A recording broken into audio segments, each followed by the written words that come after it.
പാണ്ടി പുളിങ്കറിയാണ് നമ്മളിന്ന് വയ്ക്കാൻ പോകുന്നത്. ആദ്യം കുറച്ച് ഉഴുന്ന് പരിപ്പിട്ട് വറുത്തെടുക്കാം. 1/2 സ്പൂൺ മല്ലിപ്പൊടി, 1 സ്പൂൺ മുളക് പൊടി, കുറച്ച് കായം. ഇത് നമുക്ക് ഒന്ന് അരച്ചു കൊണ്ടുവരാം. കുറച്ച് എണ്ണ ഒഴിച്ചു കൊടുക്കാം. ഇനി കടുകിടാം. കത്തിരിക്ക ഇട്ട് കൊടുക്കാം. 1 പച്ചമുളകും 1 സവാളയും കൂടെ അരിഞ്ഞത് ഇതിന്റെ കൂടെ ഇട്ട് കൊടുക്കാം. കുറച്ച് മഞ്ഞപ്പൊടി ഇട്ട് കൊടുക്കാം. അരപ്പ് ഒഴിച്ചു കൊടുക്കാം. കുറച്ച് പുളിവെള്ളം നമുക്ക് ഒഴിച്ചു കൊടുക്കാം. കുറച്ച് തേങ്ങ അരച്ചത് ചേർത്ത് കൊടുക്കാം.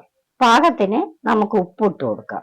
കുറച്ച് കരിവേപ്പില ഇട്ട് കൊടുക്കാം. കുറച്ച് മല്ലിയില ഇട്ട് കൊടുക്കാം.